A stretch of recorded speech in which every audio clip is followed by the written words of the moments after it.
I'm going to ask you 5 simple questions about your own money. If you can't answer them, you're probably making financial mistakes without even realizing it. Most people think they're doing fine, until question number 4. Let's see how many you can actually answer. This isn't a test to embarrass you. It's a way to find the hidden gaps that quietly keep people broke. So no cheating, no Googling, just answer in your head. Question 1. How many months could you survive if you lost your income today? Pause for a second. Think about it. Most people say a few months, but here's the math. If your expenses are $3,000 a month and you've got $2,000 saved, you don't have an emergency fund. You have less than 1 month of breathing room. That's like flying a plane without a fuel gauge. You feel fine right up until you're not. What you should do instead? Aim for 3 to 6 months of expenses, sitting somewhere boring and safe. Not invested, not touched, just there. Question 2 is where it gets a little more personal. Do you know your credit card interest rate? Not roughly, the actual number. Here's why this matters. A lot of cards charge around 24% interest.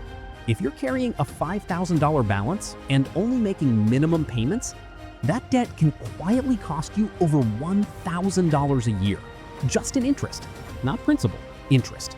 That's money disappearing before you even feel it leave. What you should do instead?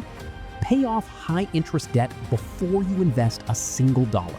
No investment reliably beats a 24% guaranteed loss. Question 3 is where most people fail. Do you know exactly where your money went last month? Not roughly, exactly. Here's the uncomfortable part. Most people can tell you their salary down to the dollar, but ask them what they spent on food delivery, subscriptions, or random impulse buys last month, and they go quiet. That gap, that's the leak. Money is like oxygen. You only notice it when you're running out. What you should do instead? Track your spending for just 30 days. Not forever, just once. Most people find at least one leak they didn't know existed. Now here's question 4, and this one usually creates an "oh wow" moment. If you invested $200 a month, starting today, for 20 years, at a realistic 8% average return, how much would you have? Take a guess. Most people guess somewhere around $40,000 or $50,000. The real number is closer to $118,000. That's the part nobody tells you. It's not about how much you earn. It's about how early you start and how consistent you stay.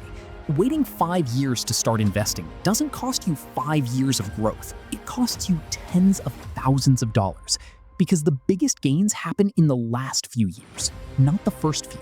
What you should do instead? Start now. Even with a small amount. Time is doing most of the work, not you. And now, question 5, the one that changes everything. Do you actually know the difference between an asset and a liability? Not the textbook definition, the real one. Here's the simple version. An asset puts money in your pocket. A liability takes money out of it. Your car? Liability. It's losing value and costing you gas, insurance, and repairs. A rental property, an index fund, a business that pays you even when you're not working? Those are assets. Most people spend their whole lives buying liabilities and calling them investments.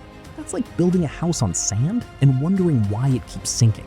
What you should do instead? Before buying anything big, ask one question.